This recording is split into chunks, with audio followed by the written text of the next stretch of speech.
ہر طرف بتوں کی پرستش ہے، نمرود کے مجسمے بنے ہوئے ہیں اور لوگ ان کی پوجا پاٹ کرتے ہیں۔ اب ابراہیم کا امتحان ہے کہ کیا اس ماحول کے اندر وہ ان کی طرف جھکاؤ کرتا ہے، لیکن جناب ابراہیم کہتے ہیں کہ ان تماثیل کے آگے تم آسن مارے بیٹھے ہو، جو اپنا دفاع بھی نہیں کر سکتے اور اپنی ضرورت کی تکمیل بھی نہیں کر سکتے، تمہاری ضرورتوں کو کیسے پورا کریں گے؟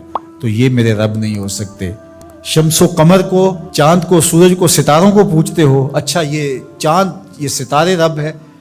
تو جب ڈوب گئے تو کہا کہ جو ڈوبنے والے ہیں وہ میرے رب تو نہیں ہو سکتے، مجھے رب کی ضرورت پڑ جائے، رب ڈوبا ہوا ہو تو مجھے تو وہ چاہیے جو ہر وقت حاضر ہو، تو میں تو اس رب کی پوجا نہیں کر سکتا۔ یہ ان کے شعور کا امتحان تھا اور اس شعوری امتحان میں پورے نکلے۔ پھر اس کے بعد اگلا امتحان تھا کہ وہ اس شعور کو بیان کرنے کی طاقت بھی رکھتے ہیں کہ نہیں۔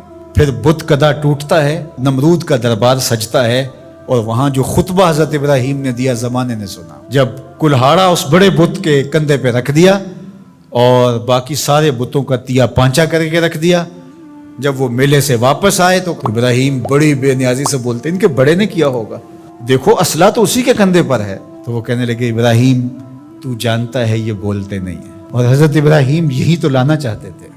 پھر جو خطبہ دیا، اف لکم ولما تعبدون من دون اللہ افلا تعقلون، افسوس ہے تمہارے اوپر اور افسوس ہے ان پر جن کو تم اللہ کے علاوہ پوجتے ہو، افلا تعقلون، تمہاری کھوپڑی میں دماغ نہیں ہے۔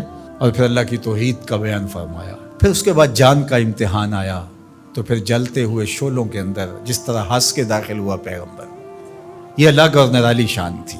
نمرود نے سوچا تھا جل کے راکھ ہو گیا ہوگا چخا میں، لیکن 40 دن کے بعد جب آگ بجھتی ہے تو حضرت ابراہیم انگاروں سے چلتے ہوئے یوں باہر آتے ہیں جس طرح پھولوں پر کوئی نازنین چل کے آ رہا۔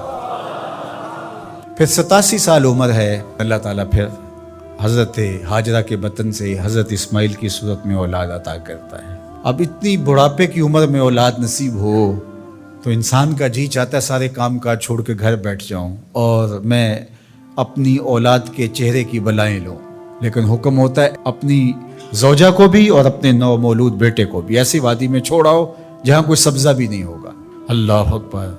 پھر اسماعیل علیہ السلام کی ایڑیوں کے رگڑنے سے زمزم جاری ہوتا ہے۔ اب ذرا دیکھیے، ایک ایسا امتحان آتا ہے اگر کو ہمالیہ پہ بھی ڈال دیا جاتا اس کا پتا بھی پانی ہو جاتا۔ فلما بلغ معہ السعی، جب وہ ان کے ساتھ چلنے پھرنے کے قابل ہوا۔ ابراہیم علیہ السلام خواب دیکھتے ہیں، اور خواب کیا دیکھتے ہیں کہ میں بیٹے کو ذبح کر رہا ہوں۔ فلما اسلما، جب دونوں راضی ہو گئے، باپ ذبح کرنے پہ اور بیٹا ذبح ہونے پہ، اب باپ کی آنکھوں پہ پٹی بندھی ہے، ہاتھ میں چھری ہے، 100 سال کا بوڑھا باپ، جبل سبیر کا دامن منا کی وادی، کارکنان قضاء و قدر دم بخود ہیں، شمس و قمر، یہ منظر آج سے قبل انہوں نے نہیں دیکھا تھا، اور سورج بادلوں کی اوٹ میں منہ چھپانے کی کوشش کر رہا ہے کہ یہ منظر مجھ سے نہیں دیکھا جائے گا، حوروں کی چیخیں نکل رہی ہے، کائنات تھرا رہی ہے، مالک قیامت آنے والی۔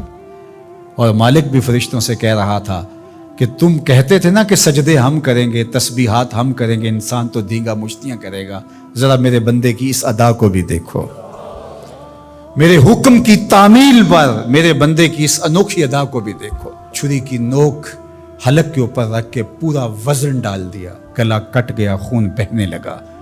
ابراہیم علیہ السلام ایک عجیب کیفیت میں، کیا کیفیت ہو سکتی ہے، میرے پاس تو لفظ نہیں ہے۔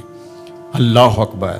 جلدی سے جو ہے وہ آنکھوں سے پٹی کھولتے ہیں تو دیکھتے ہیں کہ منظر بدلا ہوا ہے، بیٹا سمجھ کے جس کو ذبح کیا وہ تو دمبا تھا، اور اسماعیل علیہ السلام پاس کھڑے مسکرا رہے ہیں، اور پاس حضرت جبریل امین بھی کھڑے ہیں۔ یہ اس بات کا عملی ثبوت ہے یہ وہ دمبا لے کے آئے۔ تو بے ساختہ جناب ابراہیم علیہ السلام کی زبان پر جو لفظ آیا وہ یہ تھا، اللہ اکبر، اللہ اکبر۔ تو حضرت اسماعیل بولے لا الہ الا اللہ واللہ اکبر، پاس کھڑے جبریل بولے اللہ اکبر وللہ الحمد۔ اللہ نے کہا اے ابراہیم تمہاری قربانی کی سنت کو بھی قیامت تک جاری رکھیں گے، تمہاری زبانوں سے نکلے ہوئے جملے بھی مرنے نہیں دیں گے۔ وَنَادَيْنَاهُ أَن يَا إِبْرَاهِيمُ قَدْ صَدَّقْتَ الرُّؤْيَا إِنَّا كَذَلِكَ نَجْزِي الْمُحْسِنِينَ، اس حال میں ہم نے ندا دی ابراہیم تو نے واقعی خواب پورا کر دکھایا۔ إِنَّ هَذَا لَهُوَ الْبَلَاءُ الْمُبِينُ، اللہ فرماتا ہے یہ بہت بڑا امتحان تھا، یہ چھوٹا امتحان نہیں تھا۔ اور پھر میرا رب رب ہو کے کیا کہتا ہے؟ سلام علی ابراہیم، اے ابراہیم تیرے اوپر سلامتیاں نازل ہو۔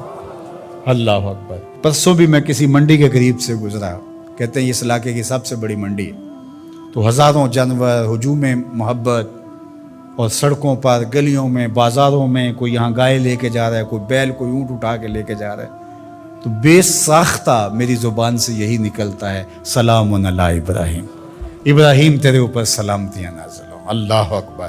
اور اس قربان گاہ پر، جس قربان گاہ پر حضرت اسماعیل کو لے کر کے چلے تھے، منا کی وادی میں جبل سبیر کے پاس، وہاں 25 لاکھ حجاج جانور ذبح کریں گے، تو منا کی وادی اس گونج سے منور ہوگی، آواز آ رہی ہوگی سلام علی ابراہیم، ابراہیم تیرے اوپر سلامتی۔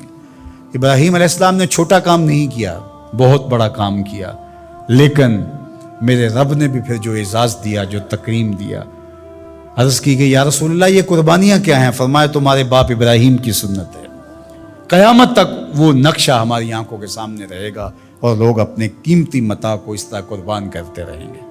ہمارے ایک بزرگ فرمایا کرتے تھے کہ ہر بندے کا کوئی نہ کوئی اسماعیل ہوتا ہے، جب تک وہ اپنے اسماعیل کی گردن پر چھری نہیں رکھتا رب کا قرب نصیب نہیں ہوتا۔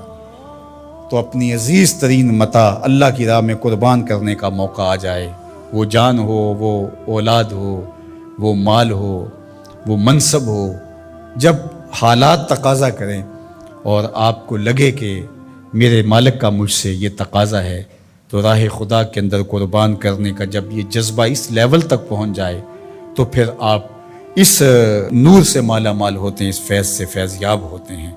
ہمارے لیے یہ واقعات اس لیے رکھے، ہم تو چھوٹے چھوٹے امتحانوں سے ڈر جاتے ہیں، ہمیں بڑے امتحان بھی دینے پڑے تو ہمارے بڑوں کی سیرت یہ ہے کہ ہم کشادہ دلی کے ساتھ، خوش دلی کے ساتھ ان امتحانوں سے گزریں، پھر ہمارے رب کی رحمتیں اور کرم نوازیاں ہمارے شامل حال ہوں گی۔